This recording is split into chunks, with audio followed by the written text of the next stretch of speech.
ሰላም ሰላም፣ እንዴት ናችሁ? ደህና ናችሁ? ሰላም ብዝት ይበላችሁ። እኔ ፖስት ያደረኩት ቪዲዮ አይታችኋል ምናምን ብዬ ተስፋ አደርጋለሁ። ከሰው ቪዲዮ ብዙ ነገር ትማራላችሁ ብዬ ተስፋ አደርጋለሁ። ይኸው ለሰዎች መሰናክል የሆኑ ነገሮች ነው፣ ዋና ኬዞች ነው ያ ቪዲዮ እኔ ፖስት ያደረኩት። ያው ብዙ ሰዎች ከእሱ ይማራሉ ብዬ ነው ተስፋ የሚያደርገው። ሰዎቹ የሆነ ቦታ ደህና ቦታ ሲቀመጥ እንደዚህ አይነት ምቅኝት የሆነ መንፈሶች ይመጣሉ። ያ ጊዜ መላእክቶች መጥቶ እንዴት እንደሚያግዙኝ እኛም ከሱ መማር እንችላለን።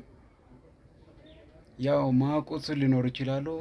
ማዕቆት ካለ በሱ በደንብ መማር ይችላሉ ብዬ ነው የምረዳው እኔ በራሴ። ስለዚህ ሰዎች እኛ በተለይ ጸሎት ስናደርግ ምናምን የሆነ ቦታ ደስ የሚል ደረጃ ስንደርስ እንደዚህ አይነት መስናኮች የሆነ ሰይጣናዊ መንፈሶች ይመጣሉ። ከዛ የሚጠበቀው መላእክቶች ናቸው።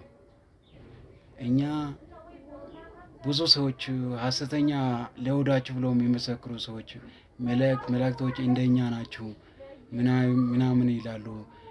ትልቅ መድረክ ላይ ወጥቶ እንደዚህ አይነት ቃላቶችን ያስተምራሉ። በእነሱ አካሄድ እንዳይሄዱ እነግራቸዋለሁ። ስለዚህ እነሱ አሁን የሚያስተምሩ ሐሰተኛም ትምህርት የሚያስተምሩ ሰዎች ለሆዳችሁና ሆዳችሁ ስለጠገበ ብቻ ነው። እነሱ የአሁኑ ስጋ ለአሁኑ እንቁላል፣ የአሁኑ ጥብስ፣ የአሁኑ ወተት ለመጠጣት ነው እንደዚህ መድረክ ላይ ስትራቸው ይዞ ፊታቸው በስትራቸው እየተረቁ የአሁኑ ምቾት የአሁኑ ድጋፍ የሚያወሩ ሰዎች ናቸው። እኛ ግን እኛ ክርስቲያኖች ከዚህ ቪዲዮ በደንብ መማር እንችላለን። ቪዲዮ የተኛ ነው ካላችሁ ገብርኤል የሚለው ላይ ሰይፉ ይዞ እባብ ሲመጣ አጋንንቶች ሲመጣ እንደዚህ አይነት